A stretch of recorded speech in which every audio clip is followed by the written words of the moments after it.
Doesn't the very nature of our existence make you wonder if there's more to life than this? Why would I wonder if there's more to life when the life I got is perfect? We wanted to expand the world of the arcade and get in somewhere much bigger and sort of thinking of the arcade like a small town and the internet as a huge city. To her, the internet represents opportunity, adventure, Ooh, fun! an answer to the yearning. Don't you ever wish something new and different would happen in your game? Nope. Ralph is an insecure guy, and the internet is the worst place in the world for an insecure person to have to do anything. We're going to the internet. What? When we finished the first Wreck-It Ralph, Ralph and Vanellope have become inseparable best friends. Turn it over. There's this great line where Ralph says, you know, if that little kid likes me, how bad can I be?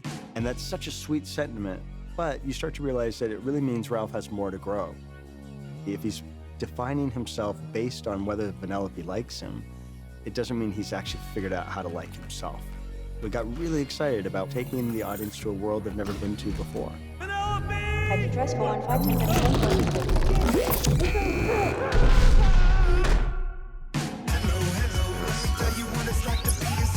Get that.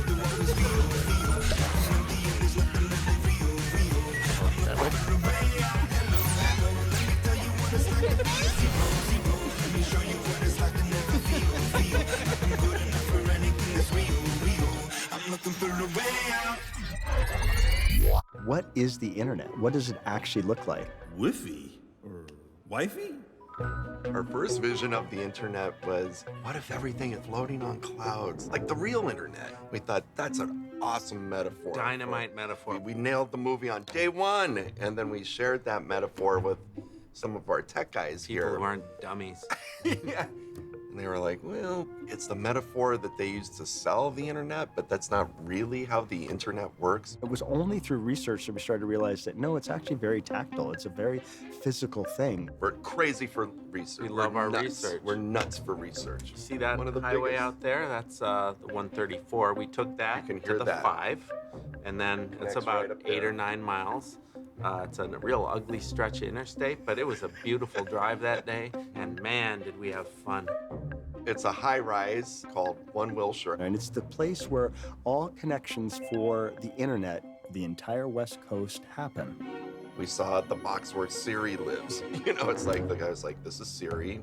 And kind of paid our respects. And even though it's not like a trip to like Norway that they took on Frozen or the South Pacific, like the guys that Moana took, it was still nevertheless very inspiring. Oh, yeah. This is how everything's connected in the physical world. It's just tubes and wires.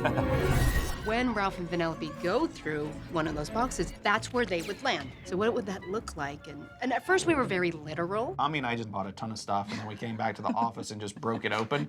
Just pieces Yeah. like on the floor. Staring into this like the motherboard, there was this a lot of type of shapes, and then it kind of also looked like a city. The circuitry on that motherboard became the roads. Yeah. The first test we did in CG, I think some of those buildings that were built for that are actually in the movie. They did, yeah.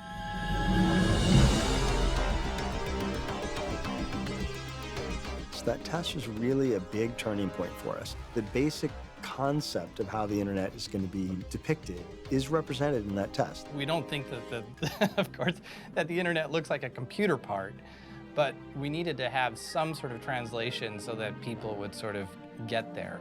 We had pioneers in the internet business come speak with us about what was it like in those early days, where did it kind of begin. You started to realize that kind of like the city of Rome, it's built on top of each other. Nothing goes away. And that gave us the sense of thinking about the internet as being very vertical. So everything is just sort of at different levels. It's all built on prior versions of the internet before. So you have Netscape Navigator, MySpace, also old internet jokes, like the hamster dance. they're still there. But like maybe they're not supported or like the links are broken. There were some amazing gags early on in development, and we just like always loved this image of Ralph riding the slow internet train, trying to go where he's trying to go in like a lower level.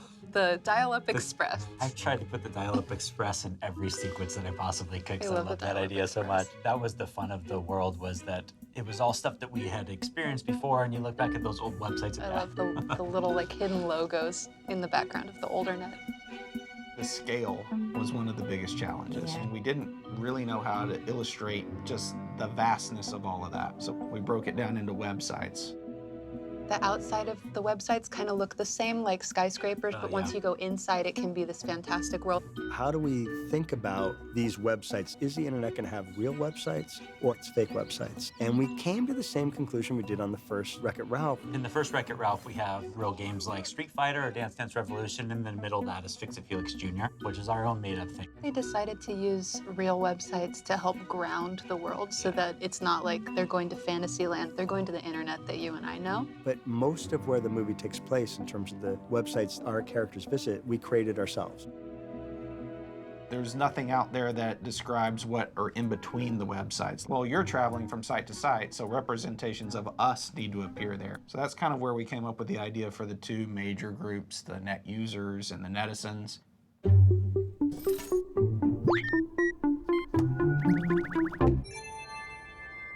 Have you ever thought about what happens when you go on the internet? Okay, connect to the network. Step one, okay, your little avatar is created, and they go onto the website. What are real people in the world seeing? And our characters, Ralph and Vanellope, what are they seeing? The net users, which are sort of like you and me, they're our avatars, they're being controlled by a mouse and a person on the other side of the computer screen. So there's a little bit more of a robotic quality to their movements. Net users had to follow the traffic lanes, had to be in their vehicles and go along those paths from site to site. We don't really empathize with those characters as much as the netizens and Ralph and Vanellope. They're like a stand-in for humans, but you don't want to treat them like human characters. It's like this online persona for a person. Yeah. We explored this idea of if your computer freezes or if you lose internet connection, you know. We had explorations kind of showing what that would look like. Dang internet!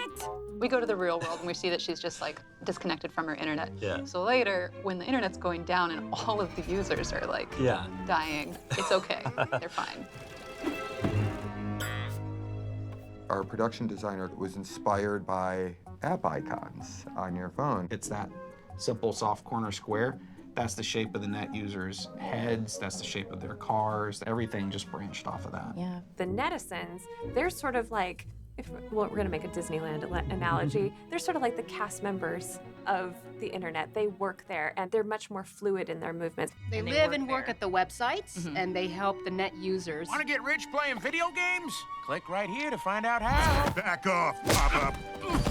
They're at the cashier. PayPal, Venmo, ProPay, Square Cash, and BuzzyBucks. Their interaction became really fun. What would a netizen think if you were dragging your feet on clicking a purchase button? How exactly do you intend to pay for this item, sir? You owe $27,001. What? Netizens can go to each other's websites. They're not like locked into their worlds. Yeah. Get rid of belly fat using this one weird trick.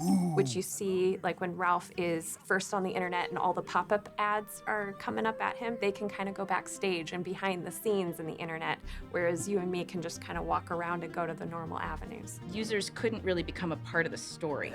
Ralph and Vanellope are not internet users. They've got In the internet. They still have all their same qualities, which means they're still 8-bit. They're outside their game, so they could still die. Give those punks the works. With pleasure. Where are you going? If we get burnt up in here, that's it. We're dead. We're gone. And they really would only interact with netizens because that's like them. That's the internet equivalent of what they are in Game Central.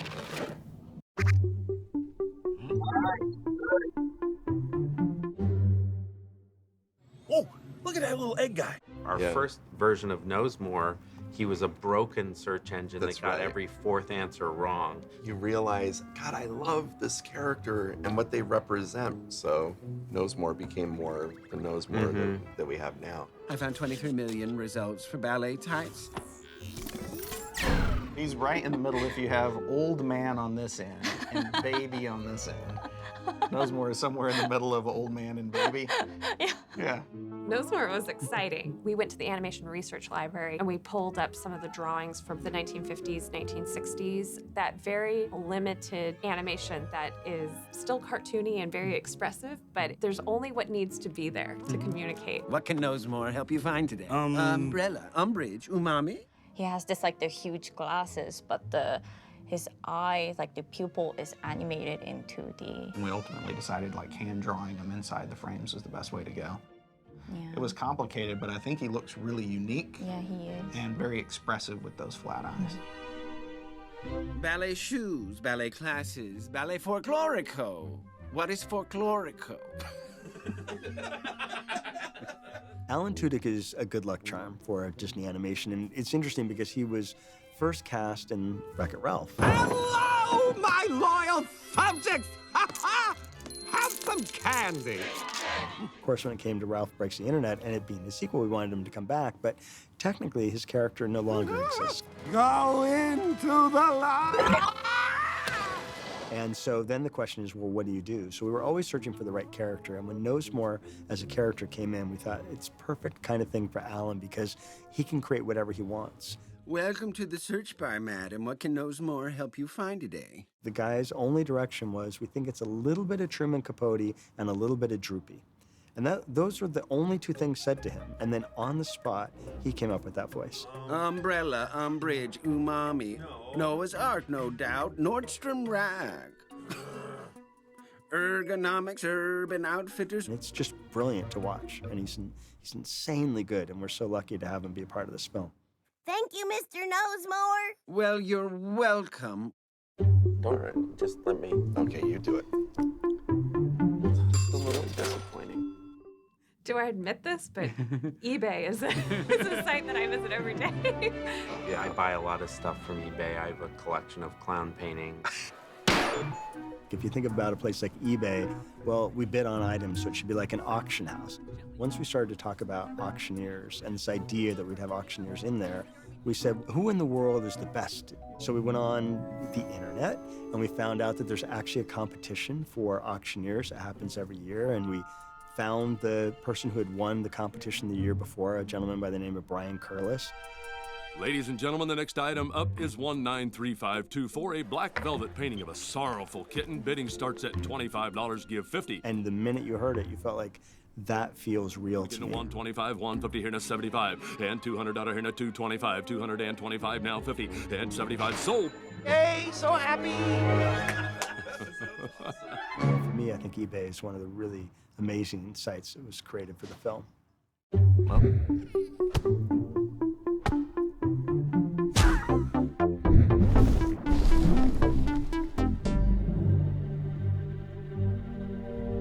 Double Dan. Oh man, he's had so many iterations over the years. Who are you?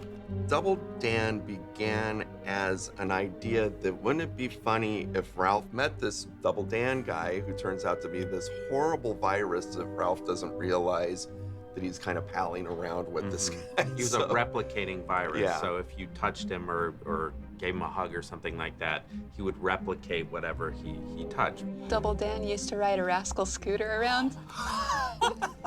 So the clones used to be born from...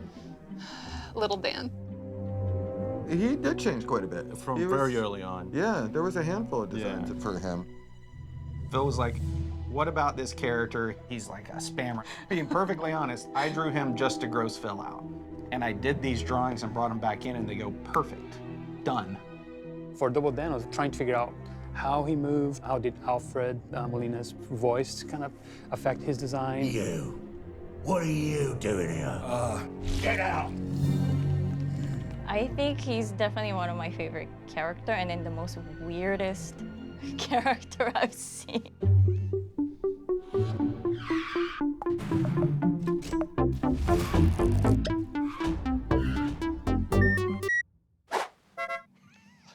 Slaughter Race! Enter at your own risk! Slaughter Race is my favorite site that we created.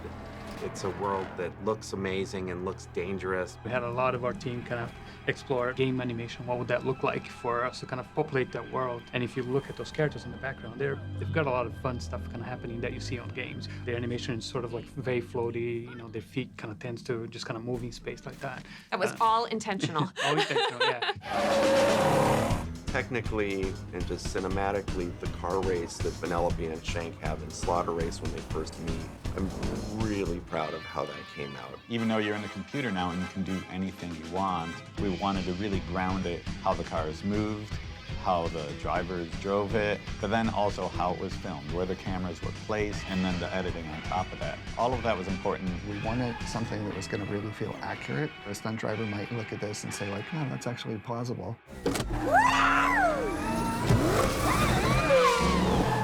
We sent the animation team and the layout team out to a racetrack in Willow Springs, and we said, we need you to spend the day actually doing crazy car moves. We wanted something that was really grounded in reality. So we all got out onto the track.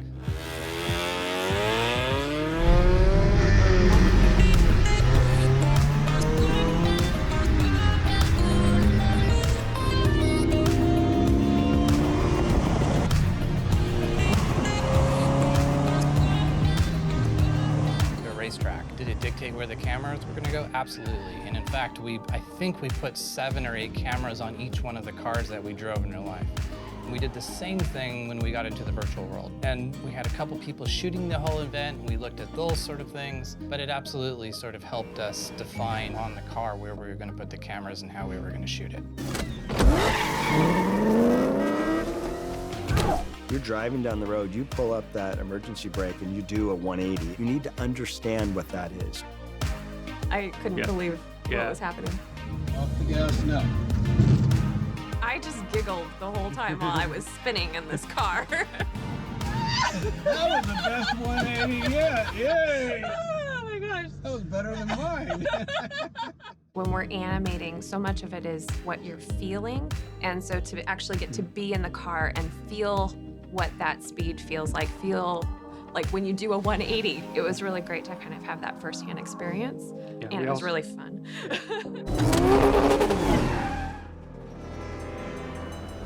Shane, she used to be a background character. She used to be this thug in Slaughter Race. We started saying, like, well, in this story, there needs to be a character that threatens the friendship that Ralph and Penelope have.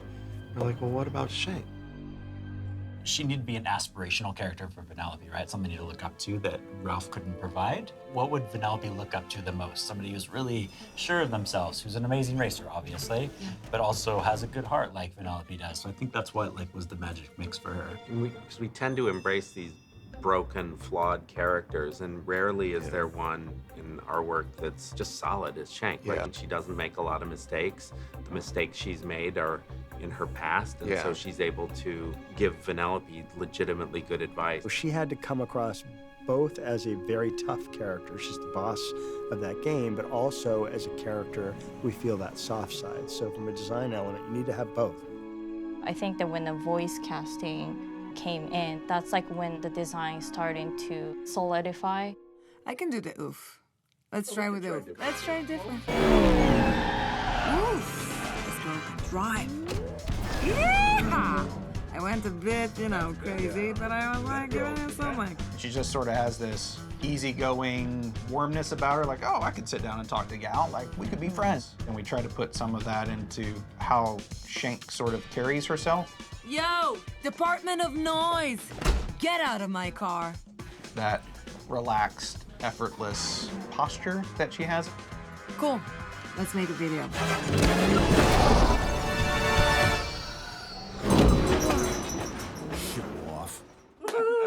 Nicely done. Okay.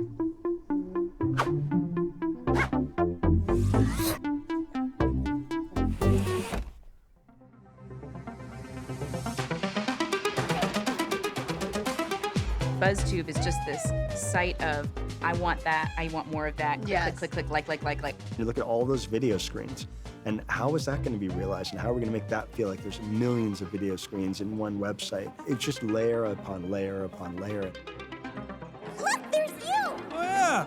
Ralph is getting likes because of his videos that he's making on how would that work? And I don't know how many versions of the hearts we did to land on the final idea that we have of them sort of collecting the hearts inside of BuzzTube and all that. I have been on the internet, I would say the longest, Yes, right? So I've been agreed. through a lot of its incarnations. And so there were times I would say something when people just weren't familiar with it yet. You were saying, oh, it would be a whole string of videos like makeup tutorials, unboxing, video game walkthroughs, whatever is kind of popular on YouTube at the moment. And everyone was like, yeah, no. How would that work? Yeah. How would that work? Yeah, What are we gonna walk through? And it remember was- when she had a TED Talk, when she had a Turd Talk? And then about a year later, it came up in discussion, like, hey, what about if they did a makeup tutorial and an unboxing? And I remember you're like, well, I mean, I said that. Now, who are we supposed to see about getting paid again? The head algorithm. Her name is Yes. Yes was amazing in the fact that she also went through a couple of iterations. I think originally they were picturing a Kanye West type character. Bigger than life, bold and brass and huge ego. But definitely the personality became more like a producer or an agent. He won't be doing any bee puns.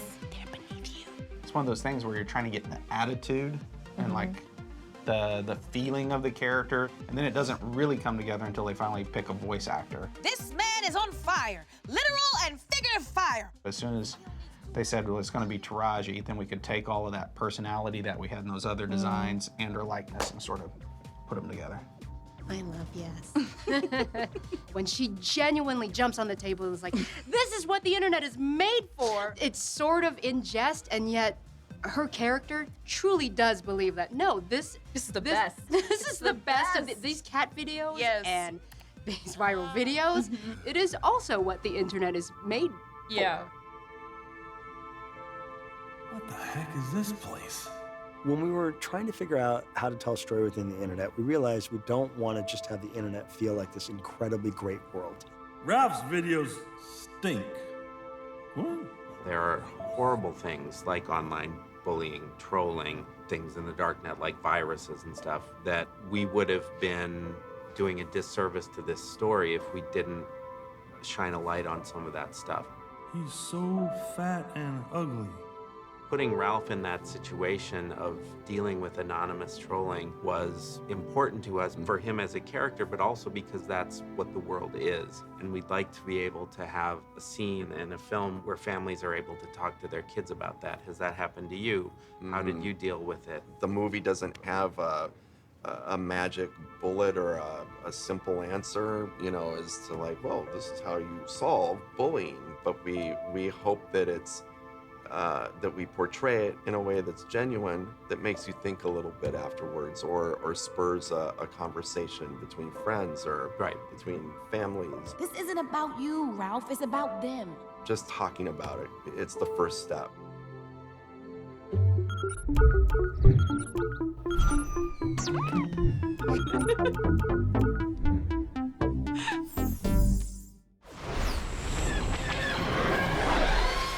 When the first Ralph came out, people were scrubbing through Game Central Station and find all the characters. And... My guess is, oh my Disney on this film is gonna be that moment for us. Jeez Louise, this place is bonkers. I don't think there's a single shot in that whole sequence that doesn't have some special little thing in there for the viewers. The cameos go into the hundreds. You can watch this movie multiple times and see lots of different things happening in the background. I am Groot. One of my favorite Easter eggs on the movie. It was animated by, of course, the incredible Mark Henn. Not only did he do a Sorcerer Mickey on top of the animation building as an homage to Fantasia, but you also will see Humphrey the Bear picking up trash as an homage to my favorite Disney short, In the Bag. Who else is in There's so many. Grumpy. So this is a cool little one. In Snow White, there was a song that was cut from the film, a soup song. Grumpy is sitting backstage and he's eating a bowl of soup that spills on him as he's... Yeah, that was a really nice little homage. That goes back to one of the cut shots from the original Snow White, which is really cool. You have to know your Disney if you're going to get that one. That's good.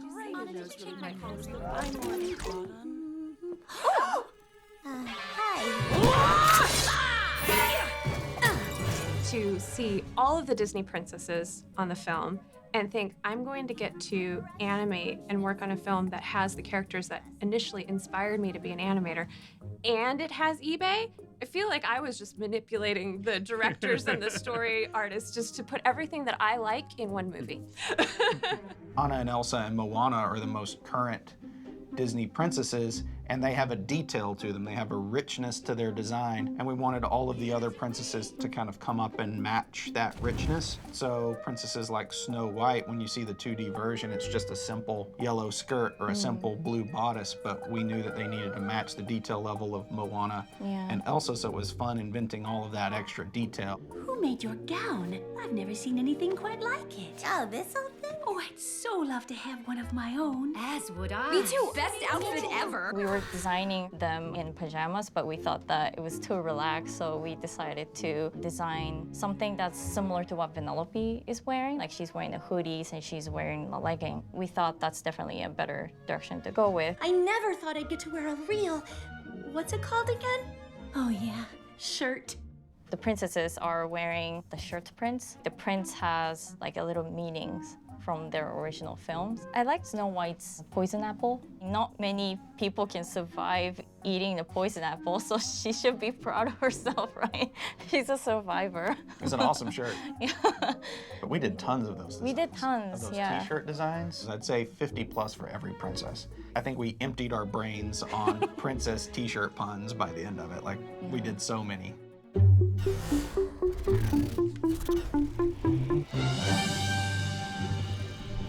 We didn't want to do a surprise villain in Right. this one, and we would say, like, well, Ralph is really kind of the villain of this thing. It's like he is acting horribly. I wouldn't have done anything if I hadn't heard you tell Shank that you wanted to live in Slaughter Race forever. So you were spying on me? We kept saying, how can we make Ralph both the protagonist and the antagonist? You know, how can he be his own worst enemy here? And we wanted to give a face to that. Yeah. And for a long time, it was just an army of those clones. We said like that, it's not fiendish enough. It's not big enough. We thought about when fire ants are in water, they will bind and form a ball and then just roll over things. It's so scary to me. Once they start to bunch up on something, they can then branch out and sort of reach other areas. And we just thought the visual of that was both disgusting, but also really cool and appropriate for Ralphzilla. Like, well, what if they all become almost like a monster. transformer, like a monster that they build? Because you know? insecurity can be a monster. You know, Yeah. it really can. It can destroy things. It can destroy relationships, and it was that idea of personifying an emotion and turning it into this supervillain. And then to kind of go to our crew of animators and saying, here's what we're thinking, a giant Ralph made of hundreds of thousands of Ralphs. Would that be hard? You know, and of they lied course- to us and and said, no, it'll be fine. We were already in the thick of it. The show's already way bigger than any other show we've done without Ralphzilla. Corey had some ideas for what Ralphzilla was going to be. There was so many challenges. I got a letter at my desk and I open it up from Mo, who's head of crowds on Ralph Breaks the Internet. When it says, "Hey Corey, thanks so much for thinking up Ralphzilla, a giant monster made out of other smaller monsters. That will be easy for crowds, Mo." But I could feel the sass coming through the letter. Because that happened midway through the film, we had to double down on the technical needs to get something like that working. It was one of the biggest hurdles I've ever had to take during production. And it was really fun in that sense. Some amazing ideas came from a lot of the artists to make just 500,000 characters interact with each other in any way. In the physical world, if I grab my arm, my hand doesn't pass through it, right? It stops. So if you take one character, you need to teach the computer how to make the hand stop. When we talk about hundred thousands of clone Ralphs moving together, it becomes impossible to manually have all those motions work correctly together. But we did do some development, what we called it Mosh Pit, to really get all the clones so they could move together as a large mass, like a human character or like Ralph crawling. It's a tough task. Things get wrong very quickly because the computer doesn't know what to do. Early renders, it kind of looked a little offsetting at times. We needed to make sure all of the expressions on Ralphzilla's face came through. A face that's made up of hundreds of little Ralphs crawling around, the edges of the lips, the eyes, all of that. But then in lighting, we also have to shape it so that that smile or that frown or that anger really comes through. And then from a cinematography point of view, building that scale. So we needed those shots to feel really big. We needed Ralph to feel really big. Vanellope is so small, even relative to a Ralph, let alone 100,000 Ralphs. Hands down, biggest achievement that the Crowds team is. Not only the Crowds team, the effects team, character team. I mean, even lighting had to help so much with it. It's great. It looks amazing when you look closely enough. You're right! Woohoo!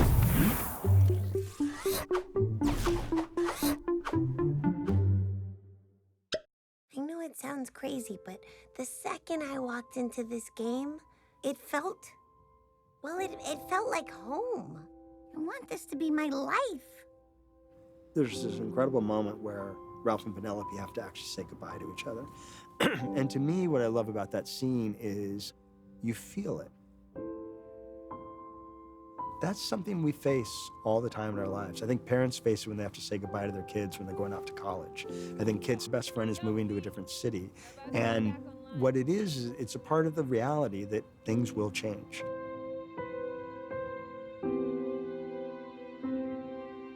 It's the right thing for them as characters in terms of their growth, but that's a hard thing to do.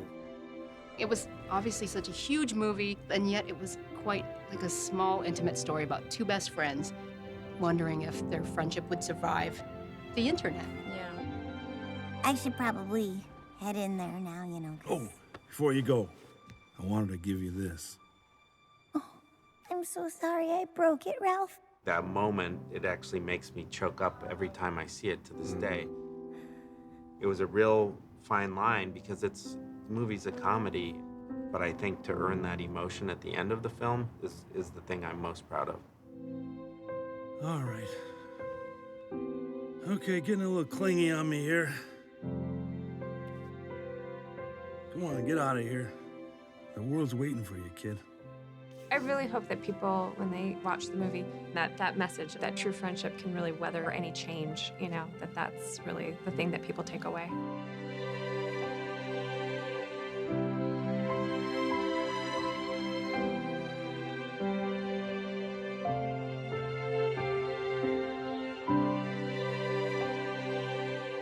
They are, in fact, better friends for realizing it doesn't matter where I go. Right. I'm with you. Always. This is a true choice. Friendship is a true choice of your heart to say every day, I want to contact you and be with and know how you're doing. Bye, kid. This is the biggest film Disney Animation has ever made. There's more characters than we've ever had in single shots. In some cases, there's over 1 million characters. There's more buildings and infrastructure than we've ever built before. It was an incredible endeavor that could only have happened because of the amazing artists we get to work with every single day.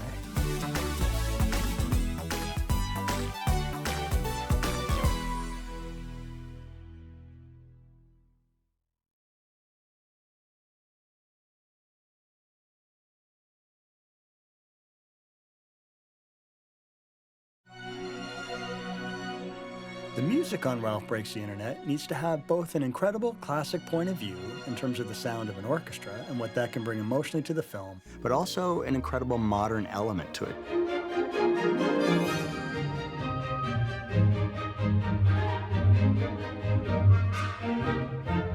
We're leaving the world of the arcade, we're going into the world of the internet. What is that going to sound like?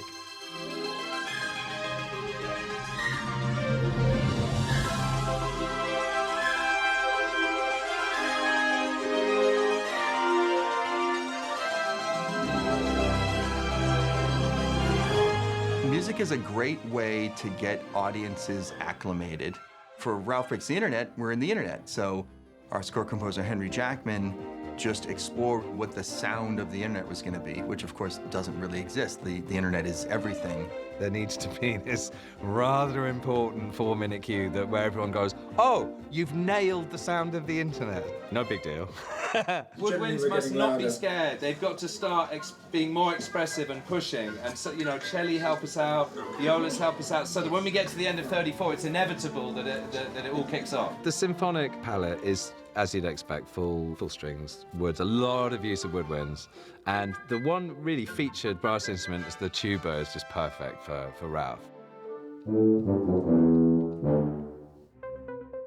We definitely borrowed some of the themes from the original movie, but we would then find the space to have it feel fresh and new in this movie. I sort of took some of the Wreck-It Ralph DNA and then morphed it. It's a reharmonization, a recontextualization, and a fiddling around with material that actually existed in the first film. It's tempting to think, because it's the internet, you go on a crazy synth adventure only and don't use orchestra. I promise you need both.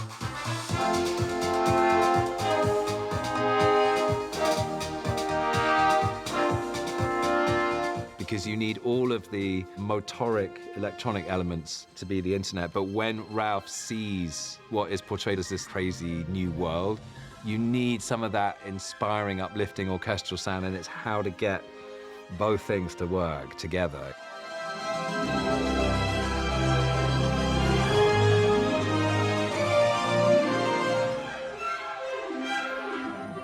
Henry is very strict about music theory, and that the music in the movie should come from the DNA of the themes that have been created. So what's nice about it is you do retain Vanellope theme, you retain some of the Wreck-It Ralph material, but then they're thrust into a completely new internet environment, which is very different to the safer arcade game. All sorts of aspects of the music have been pushed one step further. Henry, he's like a mad genius. He sees the world through music, and so it's just a fascinating guy to hang out with. I love film music because the result of what you do potentially manipulates millions of people, but they don't see you. It's about the story.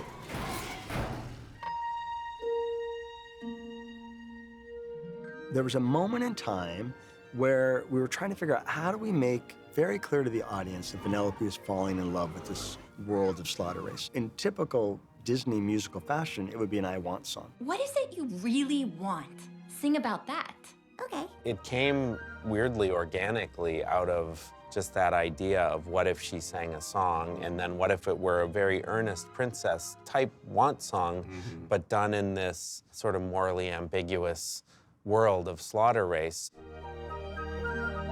All the Disney princesses have that quest song where they see what they want in their sight. So this is hers, and it's this beautiful Disney-esque kind of song, but of course she's singing about a place called Slaughter Race. What can it be that calls me to this place today? This lawless car ballet? What can it be? Initially, it was like, what if we got an Alan Menken type to do the music? Ha ha ha! Yeah, wouldn't that be cool? That would Oh, that'd be so cool. Yeah, and then the more we thought about it, like, how about Alan Menken? Why don't we just go to him? When your heart sings, it's probably something written by Alan Menken. Vanellope is kind of an untraditional princess, so we wanted to have a classic princess song, but, you know, with a twist in the lyrics. My heart's in flight and wow, it's a blast. Feels like my dreams are real at last. She's singing like a Disney ingenue, but she's found this game that she's fallen in love with. It's looking a little dangerous, but behind She's it is seen this the beauty of very it. Yeah. earnest song. Well, Sarah Silverman, I've just been a fan for years, and she's an amazing talent. She's somebody who has such a deep wellspring of comic genius, and she was singing live with the orchestra, which was thrilling for everybody. Look, I am rhyming. My spirit's climbing. She got to be in the room, and she had the most fun I think I've ever seen her have. These roads are paved with dreams. And of course, Shank is played by Gal, and she's kind of the leader of this place. Okay, warming up. Welcome back, watch your head. Hate to see you end up dead. Let's get this party rolling. Is that appliance stolen? It's Vanellope's song, but then this is Gal's singing debut as well. You could see Gal really kind of tear up as she realized just what an incredible song this was, but more importantly, that she was going to be a character singing in a Disney animated film. Great white in the sewer, you'll be happy that you knew her. Finbom! Gal was amazing. Yeah, it's not something that she does normally, but man, she was game. Yeah, that's hilarious. She got the whole idea of it very quickly, and just the comedy of it, like Gal and Sarah Silverman singing a Disney kind of princess song about a car racing game. She was like, this is awesome. Beautiful, Taylor, love it, done. It dawns on me how crazy this movie is. When I forgot, there is a scene where Gal Gadot and Sarah Silverman sing a duet. Of course there is. Like, We may be a motley crew, but our hearts ring true. And just for you, a face tattoo.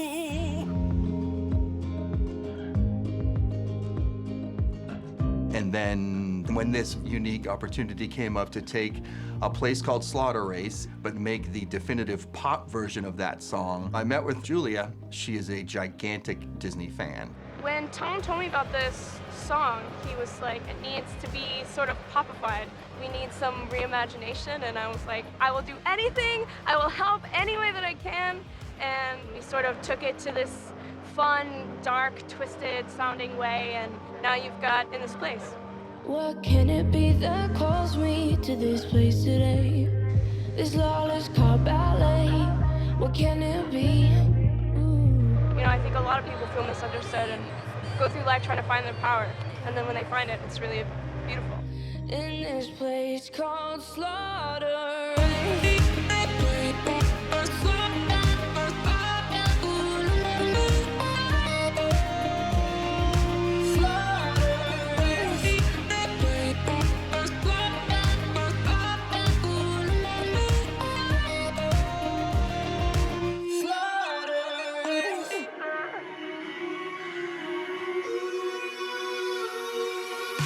So this movie ends optimistically, that our characters are going to go off and presumably lead happy lives. So we want to have that feeling, whatever the end feeling of the movie is, follow you on your journey out of the theater. So I've been a fan of Imagine Dragons for a number of years, and there's something about that band that has always felt cinematic to me. I find it hard to say the things I want to say the most. Find a little bit of steady as I get close. Find a balance in the middle of the chaos. Semi-lost, semi-high, semi-never, demigod. All four of us. It's so hard to talk seriously when we're all wearing this. Yeah, all four of us grew up on Disney, and then on top of it, the emotion captured in the film reached out to all of us, and we all related to it in a way that it felt very natural to be able to write a song for it. Let me tell you about it. Well, let me tell you about it. It's such a fun universe to be creating music for and to be providing a soundtrack to in a certain way. Ralph's insecurity is really the primary obstacle in the movie. And so the song, it's taking a message of, I've been in pain, I've felt like a zero, maybe you have too, and maybe if we all just say that together and talk about it, maybe we'll be okay together. And I think there's something about Ralph's character that all four of us relate to on a very deep level of kind of feeling like maybe you weren't fitting in exactly and you had good intentions, but you're kind of a bull in a china shop and all your good intentions turn to ash in your hands. Hey, mister, are you all right? We're so proud of this music, and we work so hard on making it. Any chance we get to entertain audiences with it is a thrill for us. I've done sequels, but what was really interesting and a particular pleasure about this film is it was the material I was really proud of in the first place. Such a totally unique experience to sing a Disney princess song. Kind of a once-in-a-lifetime experience. It was really magical.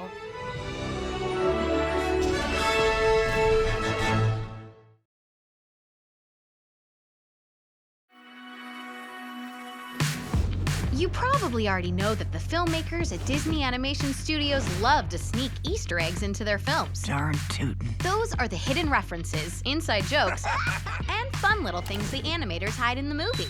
How many Easter eggs are there in Ralph Breaks the Internet? I found 23 million results. It's practically brimming with Easter eggs, and some not so hidden. To infinity and beyond! So grab your popcorn hoodie. We're going surfing for Easter eggs. Let's see what we got here. Start churning butter and put on your church shoes, little sister. Disney animators love to hide references to past Disney animated films. In this case, it's Frozen. Ooh, fun! Some references are pretty cool, like this snow globe. That's Arendelle inside. See any Frozen Easter eggs here? Oh, there's a bunch of, like, sports memorabilia. Oh, there it is! That's right. That's Anna's wooden horse. Now that's a deal that rocks. That's a little humor there, but seriously. So, to the barefoot hobo in the broken overalls. The eBay auction floor is home to several Easter eggs. But look very closely at the checkout scene, and you might notice something a little fishy. Let's go see what it is. Yeah. Your eyes don't deceive you. That's Maui's fishhook from Moana. What? No way! No, these aren't here to remind you to eat your vegetables. They're here because there's a healthy dose of Zootopia Easter eggs in Ralph Breaks the Internet, like this mug. Look familiar? It's the same that can be found on Flash's desk in the DMV. Whoa! What do Litwack and the baddies from Zootopia have in common? You're gonna laugh. Okay. They both love the velvety pipes of Mr. Jerry Vole. Yup, that's the same CD on Litwack's desk. Not only does Ralph take you throughout cyberspace, it also makes a few pit stops in beautiful San Francisco. For example, there it is on this calendar. The film is loaded with Big Hero 6 Easter eggs. More than enough. One person's junk is another person's treasure. Word. And the streets of Slaughter Race are practically littered with treasure. Check out these great finds. A toy replica of Fred's lizard suit. And that's Hero's helmet. Whoa. One famous Disney cast member might not be so easy to find. That's right. The main mouse man himself makes a couple of appearances in the film. You can always find him here. And here. You never know where a hidden Mickey will show up. Any sign of her? No. Maybe she went down to the Airbud Pavilion. Ralph Breaks the Internet is a Star Wars feast for the eyes and ears. You may really need to use the Force to find this one, although there's nothing about what to serve when you have a Wookiee over for dinner. Really? Got room for one more? Hate to read, cast members only! No, I mean literally. One room. Room A113. It was the graphics and animation classroom at California Institute of the Arts, the alma mater of many legendary animators. It's been an Easter egg in dozens of Disney and Pixar films. I love it! And that's just the tip of the Easter Eggberg. My mind is blown. There are gigabytes upon gigabytes of hidden gems throughout Ralph Breaks the Internet. Next time, see how many you can find. It's a shame we have to leave so soon. All right. So this deleted scene is called Into the Internet. This is an early version of the router being plugged in and a whole group of people from the arcade going into the Wi-Fi router to check out this new internet thing. Yeah, you have Q*bert, Felix, Calhoun, Sonic, Mary from Niceland, and there are a couple things we liked about this scene. Ultimately, it was just too long, and it was creating too much back and forth, so we cut it. But it was very much about Ralph holding on to Vanellope, and Vanellope sort of falling in love with the idea of the exciting internet, and Ralph being scared of it. That was one idea. Showing their two different takes on the internet, and it felt like we were talking about that too soon in this version. So we waited until they actually got there before we started to point out their differences that they're having with it. Not to mention Ralph is totally reprehensible in his treatment of Q*bert in this scene, and we apologize for even conceiving of this idea. I'm so sorry, Q*bert. I'm so sorry. I apologize. Mea culpa. Enjoy. Mea culpa. After you, lady love. Oh, thank you, Felix. Say, does anyone actually know what this internet is? Obviously, it's a game about a net and its inner workings. Internet. Or maybe it's about intestines. You'll like internet testins. Ooh, yeah, you get to rip out some guy's intestines. Yeesh, sorry I asked. No, the internet's not a game, Ralph. I've heard it's a place where human beings go to shop and socialize and engage in thoughtful discourse. Well, now that sounds like the most lovely world imaginable. Here we go. Welcome to the internet. Huh. I think you got some lousy intel there, Sonic, because as worlds go, this one's pretty lame. Hello? Hello? Come out, wherever you are. I brought lingonberry. This place is pinning the needle on my heebie-jeebie meter. Huh, didn't know you had one of those, but I bet I can fix it. Hello? Anybody here? Ooh, did you hear that kid's sweet echo? Coolie-coo! Coolie-coo! Okay, connected network. Bingo. Password is high score with a 0 instead of an O. Yes, and we are online.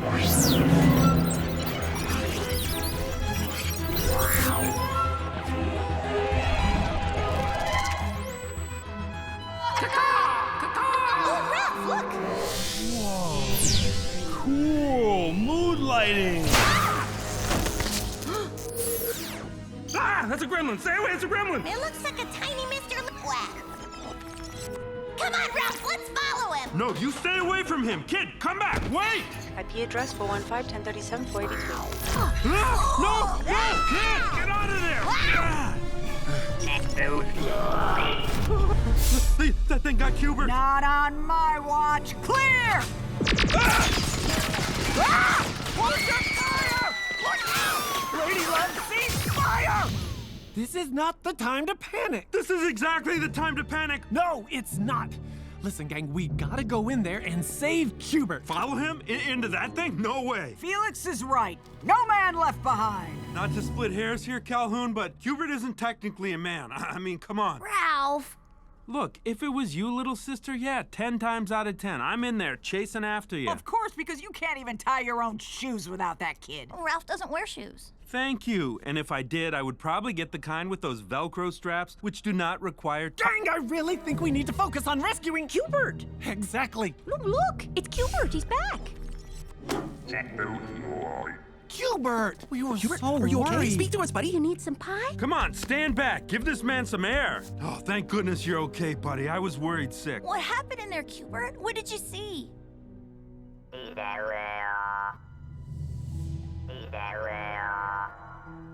What's he saying, Felix? He just keeps saying the word everything. All right, guys, we got Hubert. Now, I say we get out of here while the getting's good. Well, I hate to admit it, but I'm with Wreck-It on this one. Come on, Hubert. We got you. Come on, kid, we're going. Let's go. Ralph, aren't you a little curious what's in there? Absolutely not. Tell you one thing, we are never coming back to this internet. So this deleted scene is called Opposites. It sure is. And there was a moment in the story when Ralph and Vanellope were each separated into two different memes by yes. Are you a Ralph or are you a Vanellope? Are you a winner or a loser? Was how it was worded. And it's starting to kind of affect Vanellope. It makes her kind of sad. She doesn't believe yes. She believes like, no, Ralph and I are exactly the same. And this was Ralph kind of coming to the realization that no, we're kind of opposite. And this lived with us for a long time. I like this scene because it really got into Ralph's psychology and it's still living with me. It's on my couch every night. Well, now it's you like, can watch I can't, it. Yeah, so someone, could you please take in Opposites? So what are we looking at here, yes? I see we got some squiggly lines and a few pies. Your loser brand recognition is blowing up across the globe. You, my friend, are becoming a breakout star. A star? Me? And I'm just doing the same stuff I do back home, except when I do it there, I get in big trouble. But here, people are loving me for it. Can you believe this, kid? Kid? Where'd she go? What you doing up here, little sis? You okay? No, I'm fine. I guess I was just wondering. Hey, you don't think Nosemore's right, do you? No. About what? About how Yes put us in our own little bubbles, winner and loser. I mean, you and me, we're the same. We're not two kinds of people. I don't know. I mean, before all this happened, I would have agreed with you, but the more I think about it, the more I realize I really am a bad guy. You are not. I know. I don't mean it like that. I mean my job as the bad guy. If I do it well, the game is over, and the player lost, and they hate me for it. They just lost. They don't hate you. Oh, yes, they do. You've seen that girl who comes in every day after school. Every day, she smacks the screen and tells me I'm worthless. Worthless! Every single day of my life. Which is the opposite of you, because if you do your job right, the player wins the race, and they love you. Huh. We're total opposites. I guess I never thought about it that way before. Yeah, it's crazy, right? Listen, human beings tend to cluster in like-minded tribes, right? Ergo, they tend to seek entertainment options that confirm their like-mindedness, which tends to create a whole bunch of like-minded bubbles. I like superheroes. I like cartoons. I like sci-fi. I like sports. I like the Golden Girls. We can't go to all those sites. Yeah, the kid's right. We don't have that much time, yes? Lucky for us, there's a place that bought all those bubbles, put them under one roof, and made a site that appeals to everyone. OhMyDisney.com. Welcome to the happiest place online. It's cool, right?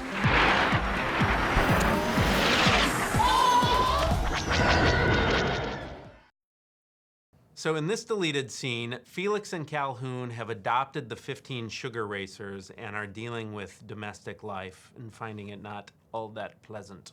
And this was kind of a check-in in the middle of Act 2 when Ralph and Vanellope were actually at BuzzTube making videos, and they're wondering, I wonder how things are going for Felix and Calhoun back home. And this was to kind of put stakes on the quest of Ralph and Vanellope better hurry or Felix and Calhoun's nerves are gonna be shot. And Jane Lynch and Jack McBrayer improvised a ton of just mundane small talk, talking about the weather and about the food, and it was so much great stuff, and it bums me out that we couldn't put it in the movie. Well, and because it kind of slowed down the energy of Ralph's rise at BuzzTube.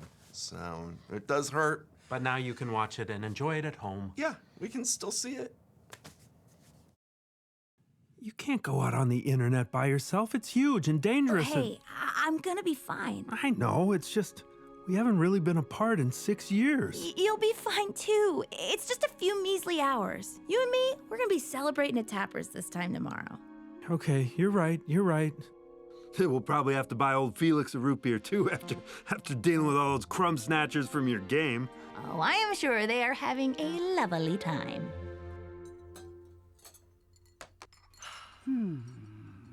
Delicious. The hot dish is delicious, darling. Oh, thank you, lady love. Now, Gloyd, this is the third time I've had to fix your milk, and I'm starting to think you might be doing it on purpose, just to make me cross. Well, I'm guessing we're out of milk now, so I'll just go out. Nope, sit down. And the rest of you, eat your vegetables. Oh, but in Sugar Rush, we eat candy? In this house, you eat vegetables. This food is stupid. Taffeta, this food does not have a central nervous system, therefore it does not have a brain, which means it is impossible for this food to be stupid. I hate it here!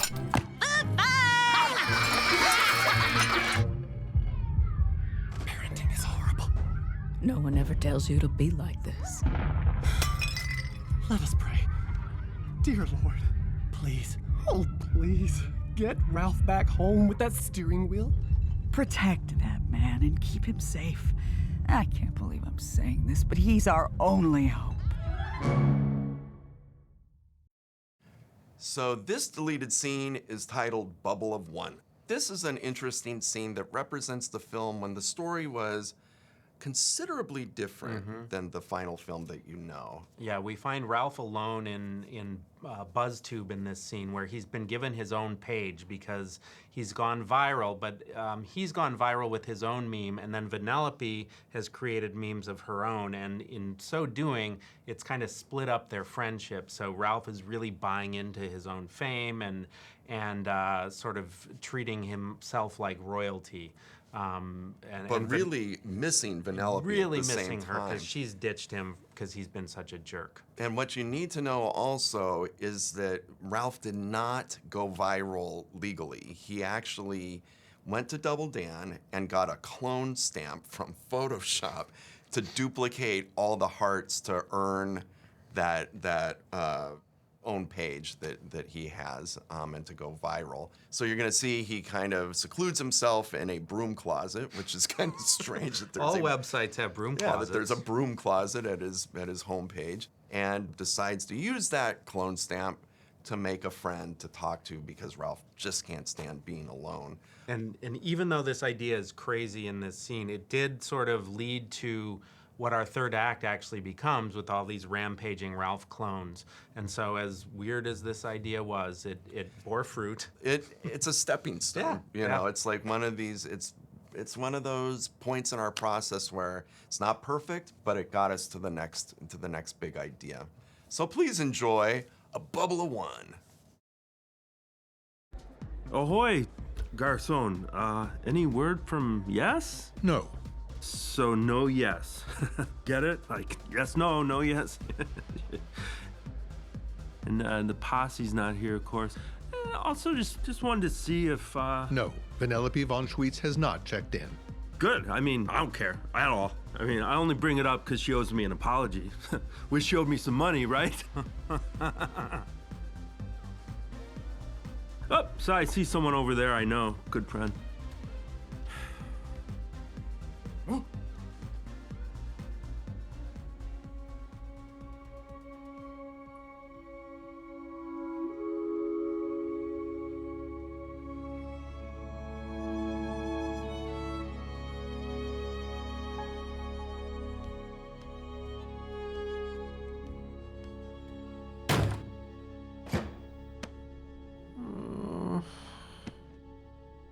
I can't do this. I can't be alone again.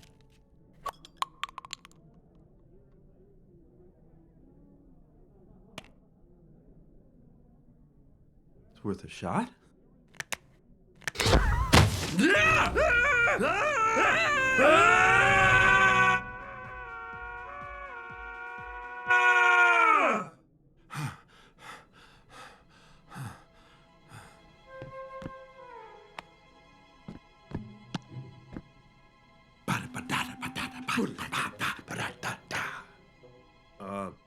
I'm Ralph?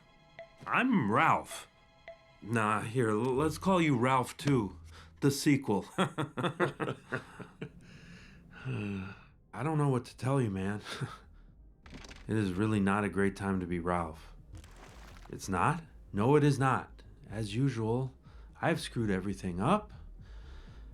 And the fact is, I kind of hate myself right now.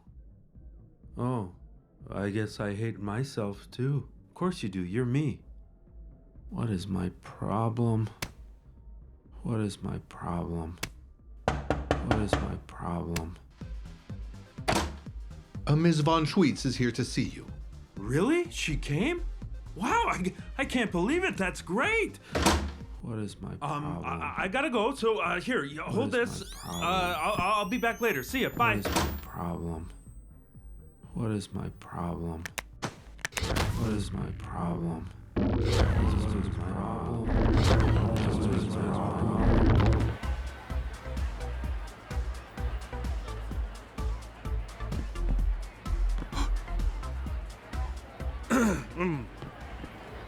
Welcome.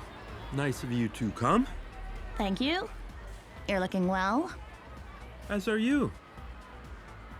May I offer you some credities? Some who? Manservant, credities, post haste! Your crudités, sir.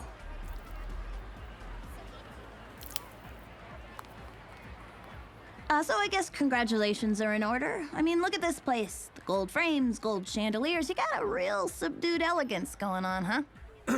Oh yeah, it's top of the line across the board. Porcelain dolphins there, those are from eBay's. That sangria machine is from Amazon, and that's .com, not the rainforest. Uh-huh. Let's see, what else can I show? Hey, you! Get away from there, you dummies! What do you think the ropes are for? Shoo! Shoo! Is that? Yeah, I had them put in a pillow pit, like we talked about.